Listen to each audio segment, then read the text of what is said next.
Hi everyone, PGCET ಅಪ್ಡೇಟ್‌ಗೆ ಸ್ವಾಗತ. Latest update ಏನು ಎಲ್ಲ ಮಾಹಿತಿಗಳನ್ನ ತಿಳಿಸ್ಕೊಡ್ತೀವಿ. ದಯವಿಟ್ಟು ಚಾನಲ್‌ಗೆ ಸಬ್ಸ್ಕ್ರೈಬ್ ಆಗಿ. ವಿಡಿಯೋ ಇಷ್ಟ ಆದರೆ ದಯವಿಟ್ಟು ಲೈಕ್ನ ಮಾಡಿ ಸಪೋರ್ಟ್ ಕೂಡ ಮಾಡಬಹುದು.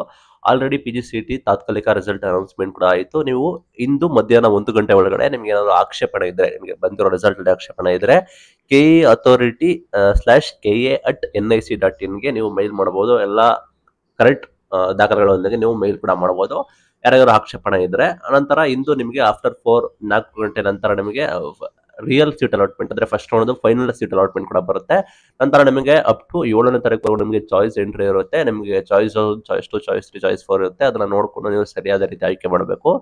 ಸಿಕ್ಕಿರೋ ಸೀಟ್ನ ಸ್ಯಾಟಿಸ್ಫೈ ಆಗಿ ಹೋಗ್ತೀರಾ ಅಥವಾ ಹೋಲ್ಡ್ ಮಾಡಿ ಹೋಗ್ತಿರೋ, ವಿತೌಟ್ ಹೋಲ್ಡ್ ಮಾಡಿ ಹೋಗ್ತಿರೋ ಅಥವಾ ಕೌನ್ಸಿಲಿಂಗ್ ಇಂದ ನೀವು ಎಕ್ಸಿಟ್ ಆಗ್ತಿರೋ ಅನ್ನೋದನ್ನ ನೀಟಾಗಿ ನೋಡ್ಕೊಬೇಕಾಗುತ್ತೆ. ಆಲ್ರೆಡಿ ಮೆನ್ಷನ್ ಮಾಡಿಬಿಟ್ಟಿದ್ದಾರೆ. ಚಾಯ್ಸ್ ಪೋಷಕರ ಜೊತೆ ಚರ್ಚಿಸಿ ಸೂಕ್ತವಾದ ಚಾಯ್ಸ್ ಅನ್ನು ಆಯ್ಕೆ ಮಾಡಿಕೊಳ್ಳಲು ನಿಮಗೆ ಕಾಲಾವಕಾಶ ಕೊಡ್ತೀವಿ. ಅಂದ್ರೆ 4ನೇ ತಾರೀಕಿಂದ 7ನೇ ತಾರೀಕುವರೆಗೂ ನೀವು ನಿಮ್ಮ ಪೇರೆಂಟ್ಸ್ ಜೊತೆ ಚರ್ಚಿಸಿ ಸೂಕ್ತವಾದ ಚಾಯ್ಸ್ ಅನ್ನು ಕೂಡ ಆಯ್ಕೆ ಮಾಡೋದಕ್ಕೆ ಅವಕಾಶ ಕೊಡ್ತೀವಿ ಅಂತ ಹೇಳಿದ್ದಾರೆ. ಅವಕಾಶವನ್ನು ಕೂಡ ನೋಡಬಹುದು. ನೀವು ಚಾಯ್ಸ್ 1, ಚಾಯ್ಸ್ 2 ಇಬ್ಬರು ಕೂಡ ಫೀಸ್ ಪೇಮೆಂಟ್ ಮಾಡಬೇಕಾಗುತ್ತೆ.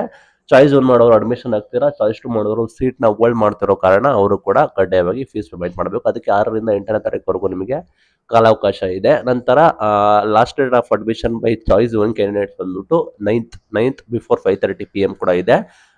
ಎಲ್ಲ ಡಾಕ್ಯುಮೆಂಟ್ ಕನ್ಫರ್ಮೇಷನ್ ಸ್ಲಿಪ್ ತೆಗೆದುಕೊಂಡು ನೀವು ಹೋಗಿ ಅಡ್ಮಿಷನ್ ಕೂಡ ಆಗಬೇಕಾಗುತ್ತೆ. ಪ್ರೊಸೀಜರ್ ನೋಡ್ಕೊಳ್ಳಿ. ಏನಾದ್ರು ನಿಮಗೆ ಡೌಟ್ ಇದ್ರೆ ಕೂಡ ಮೇಲ್ ಮಾಡಿ. ಸಾಕಷ್ಟು ಫೀಸ್ ಗೊಂದಲಾಗಿದೆ ಅಂತ ಹೇಳ್ತಾ ಇದ್ದಾರೆ. ಅದು ಟೆಕ್ನಿಕಲ್ ಇಶ್ಯೂಸ್ ಆಗಿದ್ರೆ KE ಅವರು ಸಾಲ್ವ್ ಮಾಡ್ತಾರೆ, ಅಥವಾ ನಿಮ್ಮದೇ ಮಿಸ್ಟೇಕ್ಸ್ ಇಂದ ನೀವು ಈ ರೀತಿ ಮಾಡಿದ್ರೆ ನಿಮ್ಮ ಡಾಕ್ಯುಮೆಂಟ್ ಕರೆಕ್ಟಾಗಿ ವೆರಿಫೈ ಆಗಿಲ್ಲ ಆದರೆ ನಿಮಗೆ ಬೇರೆ ಆಪ್ಷನ್ಸ್ ಇರೋದಿಲ್ಲ. ಇದು ಇವತ್ತಿನ video. Thank you for watching till end. Thank you.